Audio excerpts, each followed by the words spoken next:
this week, but also plenty going on with the West Bloomfield Parks as they have their community garage sale coming up. And then it's their native plant sale happening on May 20th at the Recreation Activity Center. But you can get in on the action beforehand, beginning this week, Sunday, May 14th, as their window for pre-orders begins this weekend and runs through the middle portion of next week. Joining us now on the program to talk about the native plant sale is the Parks Naturalist Supervisor for West Bloomfield Parks, Lauren Azoury. Lauren, thanks for being with us.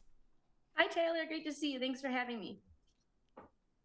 Yeah, glad to have you on to talk about this because it's a fun event. People love to go and get some of these native plants to put into their garden or to decorate their homes with this time of the year. But it also goes well beyond that. It has a big impact too on the ecology in our local area to actually use these native plants in addition to or even instead of some other plants that may be favorites for people all across our community. So let's start with that. In terms of using native plants, just how big of an impact can that have using those in your garden right here in our local area?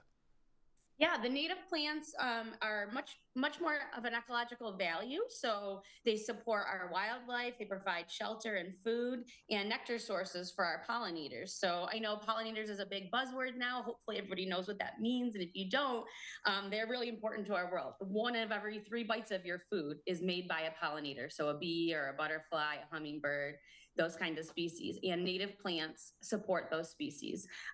Ecology is a full circle. It's all those important things connected.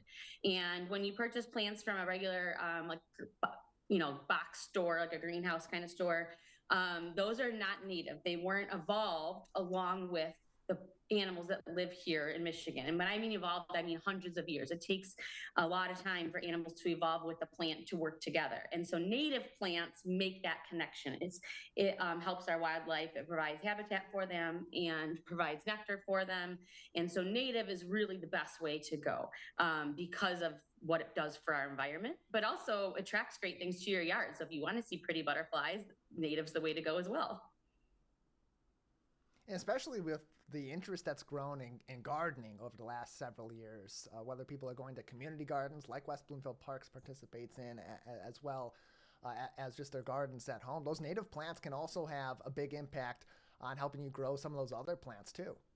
True. Companion planting is a really fun thing to try out. So if you are a vegetable gardener and you're looking into going into native plants as well, they work hand in hand. So if you bring native plants into your vegetable garden, it brings the butterflies and the bees, which helps your crops to grow more. So we've noticed even by bringing our beehives to our community garden that our gardeners have said that they've had better crops. They've had more production in their fruits and veggies that they're growing. So you don't have to put your veggie garden, across the way and your native plant garden over the other way. Like, it doesn't have to be separate. You don't have to be a purist if you're just starting out. Don't be intimidated. Native plants can grow with non-natives or exotics. They can also grow with vegetables. You can find more information on the native plant sale by visiting wbparks.org/event. So go to their event calendar and click on native plant sale to learn more information. The window to purchase the native plants that you'll pick up on May 20th at the Marshbank Park will be on May 14th, 7 a.m.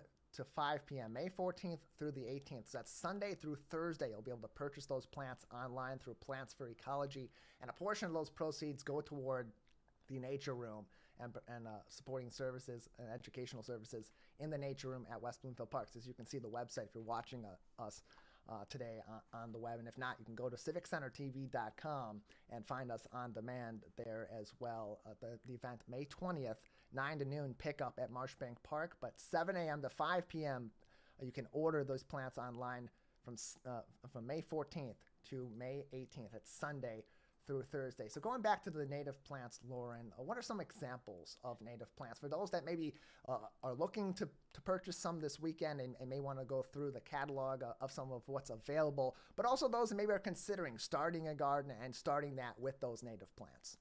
Yeah, there's so many out there, and there's a bunch for shade gardens, for prairie, sun gardens. So definitely know your space. Like, know if you're going to need a shade plant or a sun plant, a dry area or wet area.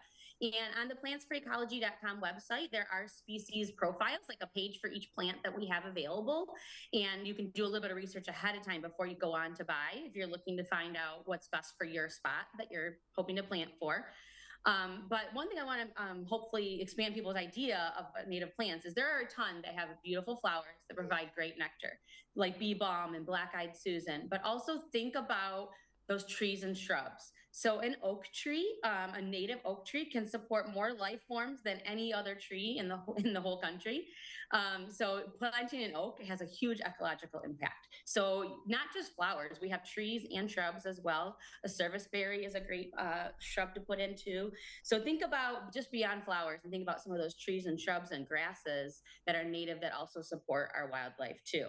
Of course, milkweed is always super popular, so people always ask about that. We do have a variety of milkweed, but it's really important to plant for pollinators and again, that whole ecological circle, think full circle.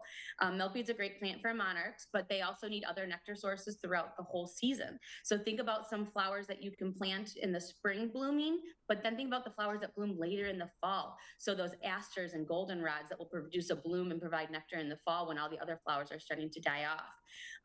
So, think big circle, think beyond the regular flowers. My favorite flower personally is cardinal flower and turtlehead, but those are again beautiful and showy. But think about some of those other plants and shrubs and grasses. Blue-eyed grass is a really great one. It provides these little tiny purple flowers, but it also fills a nice big space as well and provides shelter for lots of wildlife. So not just thinking about the typical native plants and flowers that you might see. Those are wonderful as well, but we have a variety of trees and shrubs too. We're joined by Lauren Azoury, the West Bloomfield Parks Naturalist Supervisor, on today's edition of the MegaCast. Their native plant sale, the pickup will be on May 20th, 9 a.m. to noon at Marshbank Park. You got to pre-order these plants, however, online May 14th through the 18th. That's Sunday through Thursday, and you can do that through Plants for Ecology. A link is on the WB Parks website. 7 a.m. to 5 p.m. is your window on May 14th through May 18th to make those purchases. wbparks.org/events. You scroll down to the May 20th native plant sale event to learn more information, including the website for Plants for Ecology, in order to purchase these flowers. You can also go straight to plantsforecology.com, and there is more information on the West Bloomfield online sale happening again May 14th through May 18th. That's Sunday of this week through Thursday of next week from 7 a.m. until 5 p.m. And all these proceeds are going toward, of course, Plants for Ecology, but also a portion going towards supporting the Nature Room and the educational missions that happen there. It's one of my favorite places to go in the greater West Bloomfield area to get really interesting stories and information on the earth and the environment in our local area. So tell us a little bit more about the Nature Room and just how much education does happen in that room for kids and for families in the greater West Bloomfield communities. Yeah, it's really great. It's a really great space. We have lots of visitors. Sometimes we have nature open hours. So that's the time when the nature room in our outdoor natural play area is open to the public to come and visit and explore. We always have a naturalist on hand. There are live animals there as well. We have native animals there, reptiles and amphibians. So our box turtles, super popular and famous around here. It helps us teach about native species and their importance to the environment. And we have a tree frog and a toad and lots of great creatures that help us teach about the importance of nature and just expose kids and families to things that they might not get to see normally, and help them to appreciate the earth, and then hopefully along with appreciating it, they want to do things to care for it, like plant native plants. So we do a lot of programming inside the nature room, but we also utilize many of the trails and preserves. Like right now, our staff is out there today pulling garlic mustard. So you got to get rid of those invasive species before you can add and plant the natives. So if you're thinking about gardening, check your garden beds for the stuff we don't want, get rid of it first, and then add in the good stuff. So yeah, the nature room is a great place to visit, but we also utilize a lot of our trail systems and our nature preserve to teach in as well. And all those require some funding in order to provide more of those resources, more of those touch points and those visual points too, like having those live animals in there that, of course, take care and staffing in order to maintain in the nature room at the Recreation Activity Center. So this is a great way to go ahead and support those efforts that are really very extensive and all throughout the year at the nature room at the West Bloomfield Parks Recreation Activity Center. You can do that through the native plant sale. Again, the pre-order window is May 14th through 18th from 7 a.m. to 5 p.m. You'll pick that up then, those plants, from 9 a.m. to noon next week's Saturday, not this Saturday, the Saturday after, at Marshbank Park. More information can be found on wbparks.org/events by just scrolling down to that May 20th native plant sale event to learn more. Lauren, anything else for us on this event or the way that it supports West Bloomfield Parks and its efforts?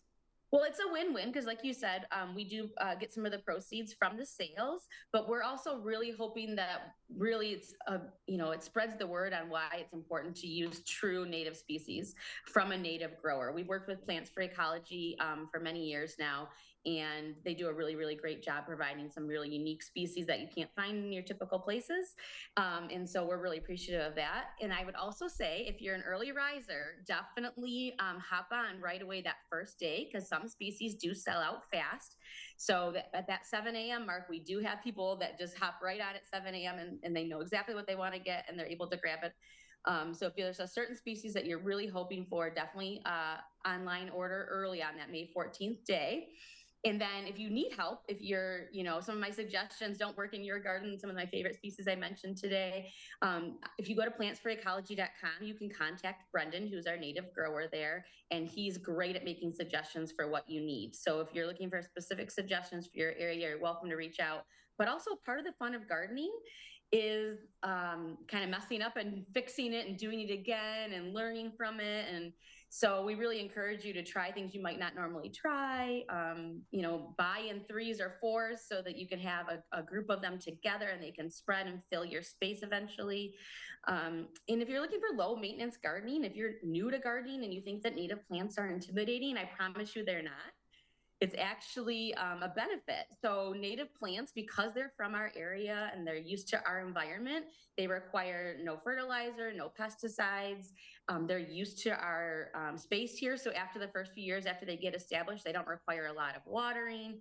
And so in general, native plants can be good and easier for people to garden with. So I really encourage you, if you haven't been a gardener and you're looking into it, that native plants is a great place to start.